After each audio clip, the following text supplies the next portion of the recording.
दोस्तों, उम्मीद करती हूँ कि आपको मेरी नई कहानी पसंद आएगी। यदि आपको मेरी कहानी पसंद आती है तो प्लीज वीडियो को लाइक करें, शेयर करें और कमेंट करें। और चैनल पर नए हैं तो चैनल को सब्सक्राइब करना ना भूलें। चलिए हम अपनी कहानी की तरफ बढ़ते हैं। आज मेरी बेटी की सगाई है।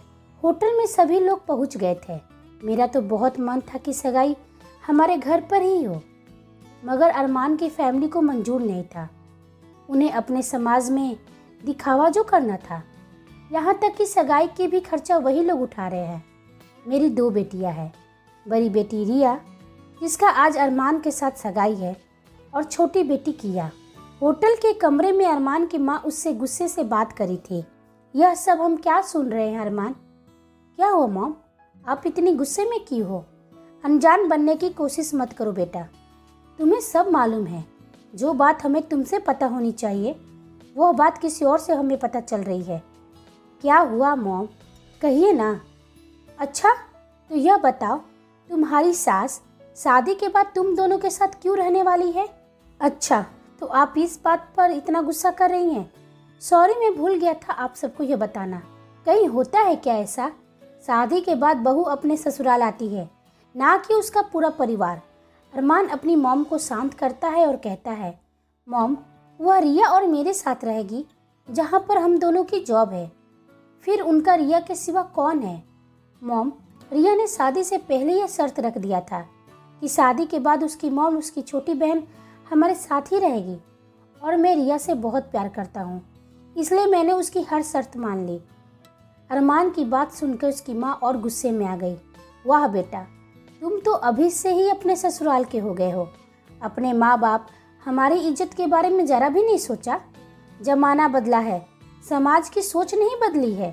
शादी के लिए हम जैसे तैसे मान गए, लेकिन हमारा गलत फैसला था। अभी से ही कह देती हूँ बेटा, संभल जाओ। वो औरत अपना घर तो नहीं संभाल सकी, शादी के बाद बेटी के घर में रहकर उसका भी घर बर्बाद कर देगी। पता नहीं कैसी चरित्र की होगी कि पति ने उसे छोड़ दिया। तभी पीछे से रिया गुस्से में चिल्ला पड़ी। उसे वहां देखकर सभी लोग सहम गए। वह बोली, बस कीजिए आंटी, आप मेरी माँ के बारे में इतना गंदा सोचती हैं। अरे, जो बात पूरी तरह से मालूम ना हो आपको, उसमें टांग नहीं घुसेरना चाहिए। और एक बात और कान खोलकर सुन लीजिए, मेरी माँ का चरित्र का प्रमाण देने की हमें जरूरत नहीं है। आपको पति ने उनको नहीं छोड़ा है, उन्होंने अपने पति को छोड़ा है। अरमान की माँ अरमान की तरफ देखकर बोली, बस बेटा, अब यही देखना बाकी था। क्या संस्कार है कि अभी से ही अपने ससुराल वालों को जवाब भी देने लगी है। देख लो बेटा, अभी भी समय है, बाद में बहुत पछताना पड़ेगा। अपनी बेटी की आवाज़ सुनकर मैं और मेरी छोटी बेटी वहाँ चले गए। रिया ने अपनी बात बोलना जारी रखा, जहाँ मेरी माँ की इज्जत नहीं, वहाँ मैं शादी नहीं कर सकती हूँ। मैं उसे इस तरह गुस्से में देखकर उससे बोली, बेटा चुप कर, क्या बोल रही है? तुम्हें पता भी है? हाँ माँ, पता है कि मैं क्या बोल रही हूँ। इन्होंने जिस तरीके से आपके बारे में बात किया है, वह सुनकर मैं यह शादी नहीं कर सकती हूँ। मैं रिया की तरफ देखकर कहा, रिया, हमारे बारे में तो सोचो। तुम इस तरीके से बचकानी फैसला कैसे ले सकती हो? तुम्हारी माँ मेरी माँ के बारे में अनाप शनाप बोले जा रही थी और तुम चुपचाप सुने जा रहे थे, और तुम मुझसे कह रहे हो कि मैं बचकानी फैसला ले रही हूँ। यदि मैं तुम्हारी माँ के बारे में इस तरह से बात करती तो क्या तुम सुनते? शादी के बाद तुम्हें और मुझे और भी तकलीफ होगा। इसलिए अच्छा है कि शादी से पहले ही इस रिश्ते को तोड़ दिया जाए। मैं मॉम को समझाऊंगा रिया, वो समझ जाएगी। जिस दिन तुम अपनी मॉम को समझा लोगे, उस दिन तुम आकर मेरे से शादी की बात करना, लेकिन अभी के लिए बिल्कुल नहीं। रिया बोली, तुमने एक बार भी सोचा रमान, तुम्हारी माँ कब से मेरी माँ के बारे में अनाप शनाप बोले जा रही है, उनके चरित्र पर उंगली उठा रही है। वहाँ तुम्हें कुछ नहीं बोला गया। नहीं अरमान, जो तकलीफ बाद में होगी हम दोनों के, उससे अच्छा है कि यह तकलीफ आज ही हम सह ले। सॉरी, मैं तुमसे शादी नहीं कर सकती हूँ, और यह बात कहते हुए मुझे बहुत तकलीफ हो रही है। और एक बात और सुन लो अरमान, मेरी ज़िंदगी में मेरी माँ से बढ़कर मेरे लिए कुछ भी नहीं है। उनके लिए मुझे 100 अरमान भी कुर्बान करना पड़े तो मैं खुशी खुशी कर दूंगी। अपनी बेटी के इस फैसले से मुझे बहुत दुख पहुंचा था, लेकिन मैं जानती हूँ कि रिया को अभी समझाना मुश्किल है, उससे भी बहुत तकलीफ पहुंचा है। तभी अरमान की माँ मुझसे बोली, देख लीजिए, आज आपकी ही वजह से आपकी बेटी का रिश्ता टूट गया। ना आप एक अच्छी पत्नी बन सकी और ना ही एक अच्छी माँ बन पाई। यह सुनकर मेरा दिल भर आया। क्या सच में आज मैं अपनी बेटी के दुखों का कारण बन गई हूँ? जो आज खुशियों का माहौल था, आज वो गम में बदल गया था। अरमान को भी बहुत दुख पहुँचा था, लेकिन मैं उसे क्या समझा लेती। मुझे नमस्ते करके वो वहाँ से चला गया। हम सभी अपने घर लौट आए और ये अपने आप को कमरे में बंद करके रोए जा रही थी। तभी मेरे पास मेरी छोटी बेटी आई। माँ, दीदी से बोलो ना दरवाज़ा खोले। हम सबको दीदी से बात करना चाहिए। इस तरह से उन्हें फैसला नहीं करना चाहिए। अरमान जीजू दीदी से बहुत प्यार करते हैं, चाहे उनकी माँ जैसी भी हो, पर जीजू तो बहुत अच्छे हैं। दीदी से बोलो ना माँ, ऐसा फैसला ना करें। आप बात करेंगे तो मान जाएंगे। मैंने कहा, नहीं बेटा, अभी तुम्हारी दीदी से कुछ भी बात करना ठीक नहीं है। अभी उसे अकेले ही छोड़ दो। कल सुबह मैं उससे बात करूँगी। जाओ, तुम सो जाओ। मैं रात भर यही मन में सोचती रही कि मेरी बेटियाँ ही मेरी ताकत है। आज मेरी बेटी मेरी वजह से दुखी है। उसका इस तरह से फैसला लेने के कारण मैं ही हूँ। काश मैं कुछ कर पाती, उसे समझा पाती कि आने वाली ज़िंदगी बस उसके लिए ही है। वह मेरे बारे में ज़रा भी ना सोचे। मैं तो बहुत बार मना किया था कि शादी के बाद मैं और छोटी तुम्हारे साथ नहीं जाएंगे, लेकिन वही जिद पर अड़ी रही कि नहीं, शादी वो तभी करेगी जब हम उसके साथ रहेंगे। मेरी आंखों की नींद उड़ चुकी थी। तलाक, यह शब्द कितना दुखदाई होता है ना। बड़े लोगों के लिए तो किसी त्योहार से कम नहीं है। उनके लिए तलाक तो अच्छी खासी मोटी रकम कमाने का जरिया होता है। वह तो तलाक को भी ऐसे सेलिब्रेट करते हैं जैसे उनकी नई शादी हुई हो। लेकिन यही तलाक हम जैसे मिडिल क्लास औरतों के लिए तबाही लेकर आता है। तलाक चाहे किसी भी वजह से हो, गुनहगार तो हम औरत ही बन जाते हैं। ना चाहते हुए भी इस शब्द से मुझे भी सामना करना पड़ा और समाज के लिए मैं आज गुनहगार बन गई। मैं अपनी बात समाज को समझा नहीं पाई, क्योंकि समाज हमें उस तरह से नहीं देखता जिस तरह से हम दिखाना चाहते हैं। समाज हमें उस तरह से देखता है जिस तरह से समाज हमें देखना चाहता है। लेकिन बेटियों ने कभी मेरा साथ नहीं छोड़ा। वो हमेशा मेरी हौसला बनकर रही। इसलिए अब तक की ज़िंदगी बहुत ही आसानी से काट लिया। यह उस समय की बात है जब मेरी पहली बेटी ऑपरेशन से हुई थी। घर में खुशियों का माहौल था। उसके पापा बहुत खुश थे कि घर में लक्ष्मी आई है, लेकिन मेरी सास खुश नहीं थी, क्योंकि उन्हें पोता चाहिए था। फिर भी वो इस उम्मीद में बैठी थी कि जब दूसरी बार बच्चा होगा तो मुझे पक्का बेटा ही होगा। 2 साल बाद मैं फिर से प्रेग्नेंट हो गई। इस बार घर के सभी लोगों को उम्मीद थी कि मुझे बेटा होगा। मेरे पति को भी बहुत उम्मीद था कि चलो एक और बेटा हो जाए तो हमारी फैमिली कंप्लीट हो जाएगी। लेकिन फिर से मुझे बेटी ही हो गई। सभी की उम्मीदों पर पानी फिर गया, लेकिन मैं बहुत खुश थी। मुझे अपनी बेटी को देखकर मेरा सारा दुख दूर हो जाता था। लेकिन घर के ताने कानों में जहर जैसी घुलती। 2 बेटी को सीजर ऑपरेशन से जन्म देने के बाद मेरी बॉडी बहुत ही कमज़ोर हो गई थी। तीसरे बच्चे की उम्मीद भी नहीं कर सकती थी, पर मेरी सास यह बात मानने के लिए तैयार ही नहीं थी। वो चाहती थी कि मैं तीसरा बच्चा भी पैदा करूं, लेकिन मैंने साफ साफ मना कर दिया। तभी मेरे पति बोले, इसमें बुराई क्या है कल्पना? तीसरा बच्चा पैदा करने में? हमारी 2 बेटियां हैं तो एक बेटा भी तो होना चाहिए। और मुझे भी चाहत है कि हमारा एक बेटा हो। आप जानते हो, 2 बेटियों के जन्म देने के बाद मेरा शरीर ऐसे ही थक गया है। मैं और बच्चे को जन्म नहीं दे सकती हूँ। तभी मेरी सास तनक के बोली, हमने तो 5-5 बच्चे को जन्म दिया। हम भी तुम्हारी तरह सोचा करते तो फिर मुझे बेटा कभी होता ही नहीं। 4 बेटियों के बाद जाकर ये लड़का हुआ मुझे, तभी हमारा खानदान बढ़ पाया है। और तुम 2 में ही थक गई। हम भी तो औरत थे, लेकिन हमने हार नहीं माना।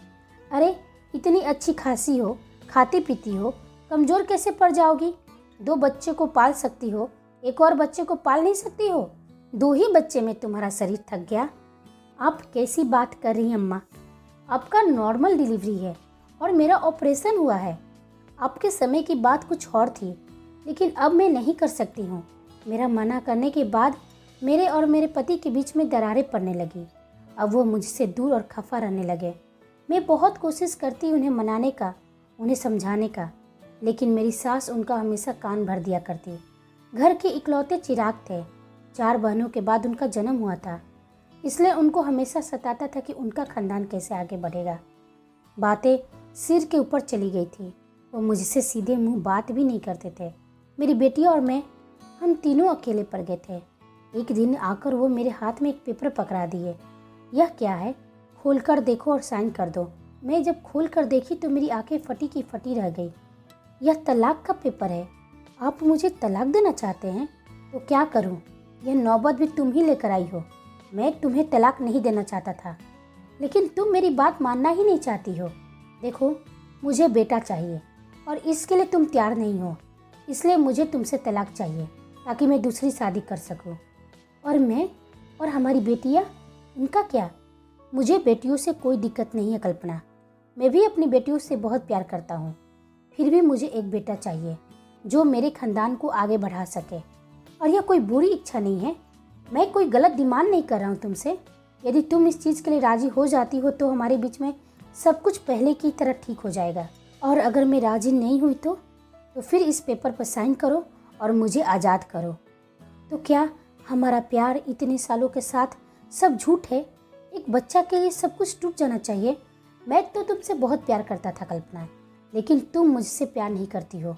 यदि तुम मुझसे प्यार करती तो मेरी ख्वाहिश का मान भी रखती, लेकिन तुम्हें तो मेरी ख्वाहिश से ज़्यादा खुद से प्यार है और तुम्हारे मुंह से ये प्यार अच्छा नहीं लगता है।